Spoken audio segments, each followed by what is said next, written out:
Caros amigos, tudo bem? Meu nome é Renato Serra, essa é a Reciclagem Democrática e essa semana foi uma semana bastante movimentada, aí o início oficial do período eleitoral, né? As campanhas se acirrando, debates e outras coisas mais. Enfim, eu quis fazer um vídeo mais curto, mas não foi possível, são muitos assuntos. Peço que você assista todo o vídeo porque vale a pena a abordagem ali. E se você ainda não é inscrito no canal, vá lá, se inscreva, dá essa força. Eu não estou querendo comprar seguidores, não dependo do crescimento orgânico. Então, poxa, não custa nada você ir lá se inscrever, deixar a sua impressão, compartilhar esse vídeo para o máximo de pessoas possíveis, porque aí a gente vai chegando e vai debatendo mais sobre política, que é importante a gente fazer isso, principalmente nessa hora, nesse momento em que o país atravessa, tá bom? Então, vamos em frente e seguimos com os principais assuntos da semana.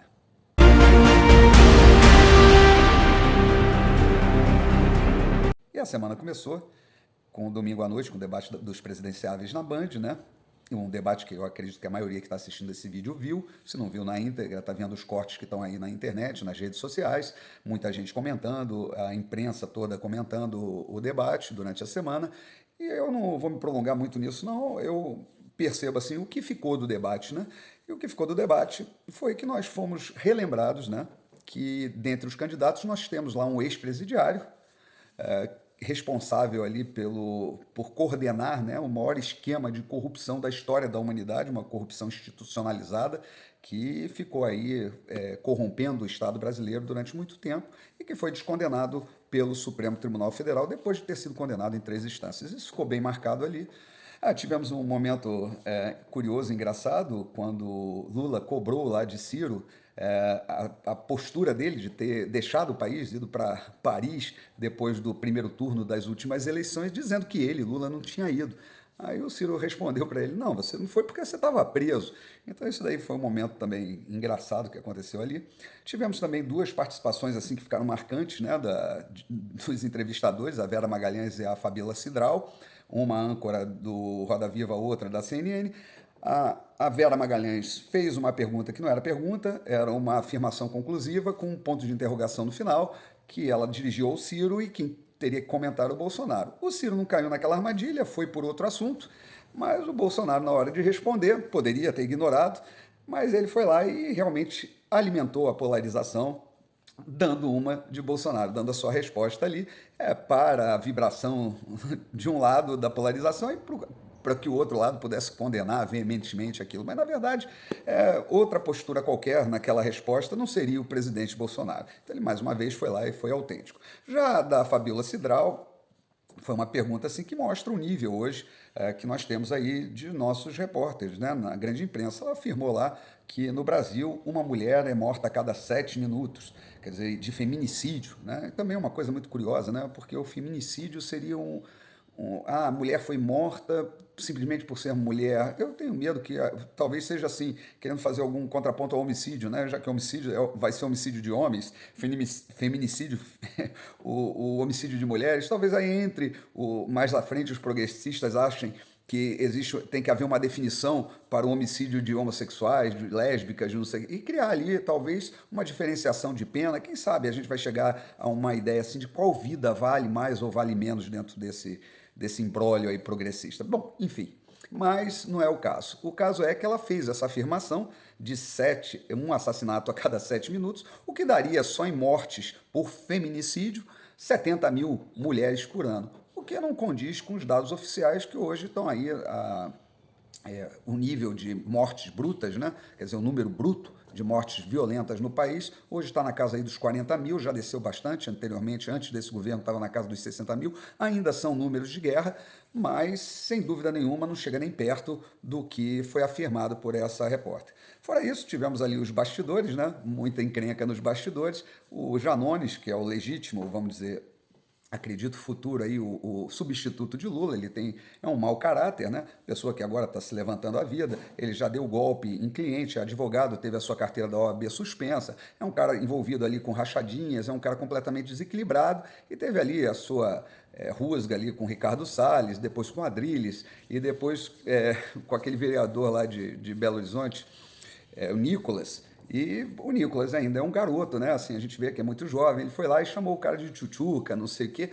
Acho ainda inapropriado e tal, mas é para tirar, desestabilizar esse tipo de pessoa. Uma coisa começou lá com o filho do José Dirceu, que utilizou esse termo a primeira vez lá com o ministro, o Paulo Guedes. E o curioso é que ainda repórteres, assim, pessoas mais velhas e tal, conseguem, usam esse termo frequentemente, assim, como se fosse uma provocação colegial, assim, nível ginásio.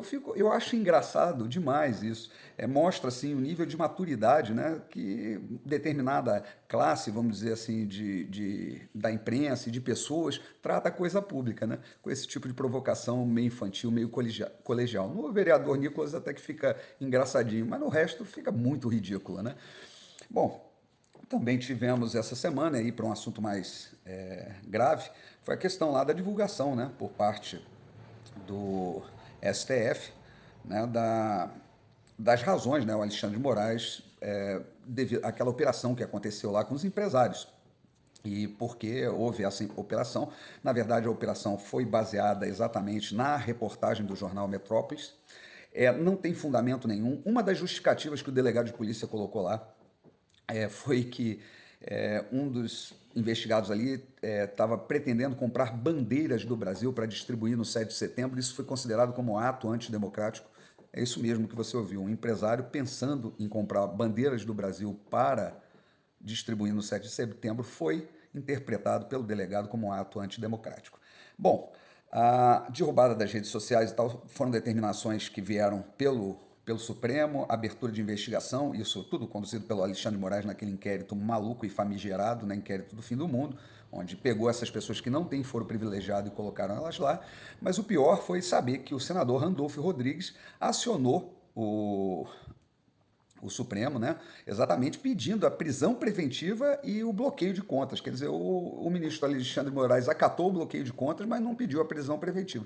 Então vocês imaginem esse tipo de esquerda hoje no poder. A gente tem que agradecer a Deus que eles se infiltraram apenas no sistema de educação desse país. Imagina se eles tivessem entrado dentro das Forças Armadas com essa doutrinação ideológica que eles têm. Hoje, com certeza, nós seríamos uma Venezuela. Nós não seríamos pela economia, mas exatamente pelo golpe que seria dado pela esquerda através da institucionalidade da força. Eles não viram isso. O Zé Dirceu chegou uma vez até a lembrar isso no discurso dele, que o grande erro da esquerda foi não ter entrado nas Forças Armadas.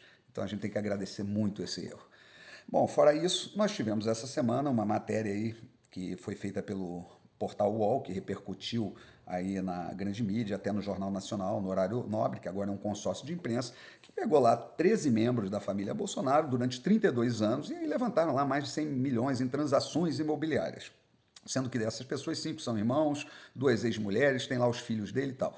Ora, eles falam, eu achei muito. Primeiro, há 30 dias de uma eleição se cria essa investigação, entre aspas, e dizendo desse montante, né, que é um montante de 100 milhões de reais, é um montante considerável. Só que tem duas aí desonestidades nessa matéria. Primeiro, porque são as transações, volume bruto de transação imobiliária. Ou seja, se eu tenho um imóvel de 1 milhão de reais e eu vendi, vamos dizer, por 1 milhão e comprei outro por 800 mil ou dois por 500 mil, na verdade, esse 1 milhão de reais foi produto da venda do imóvel que eu reinvesti em imóveis. Se eu vendo de novo e vou reinvestindo, na verdade, o que eu agrego, eu compro um pouco mais caro e tal, o que eu vou agregando nisso são valores que têm origem em outros imóveis, né? Eu conheço muita gente que compra imóvel em planta, quando ele está pronto ele vende para comprar imóveis em planta. Então ele ganha na valorização, às vezes compra até mais de um na valorização imobiliária. Tivemos vários booms imobiliários que respaldam isso. Enfim, essa foi a primeira desonestidade, e a segunda falando que foram compras feitas em dinheiro. E, na verdade, nas escrituras está lá moeda corrente. Há 30 anos atrás, há 20 anos atrás, os cartórios ainda eram meio zoneados, não estava esse processo grande de informatização, já estava incipiente, estava se iniciando, muitos cartórios ainda estavam nas mãos de famílias, né? Muitos foram passados aí por concurso para novos tabeliões. Então, a escrituração era meio... Hoje você é obrigado a falar, compra de moeda corrente em cheque, em dinheiro vivo, não sei o que, hoje se bota na escritura, mas naquela época não era uma coisa obrigatória e muitas vezes não se colocava. Então, é uma investigação para mim muito falha e chega 30 dias antes da eleição, envolvendo quem está em torno do presidente, mas não apresentando nada de concreto. Talvez o objetivo desse tipo de matéria seja exatamente esconder os bons resultados da economia, que vem aí um crescimento do PIB, né, agora nesse último trimestre 1,2%, tendo o acumulado dos últimos 12 meses de 3,2%. Temos aí mais uma queda do combustível chegando, um volume recorde de investimentos externos aqui, altas na Bolsa, o Brasil se descolando do resto do mundo, sendo um lugar que a economia está funcionando, queda inclusive no custeio da máquina pública de 0,9% ali do custeio, quer dizer, isso tudo muito significativo dentro de um quadro que nós estamos saindo de uma crise que foi o coronavírus. E aí eu falo para todos a verdade dos fatos.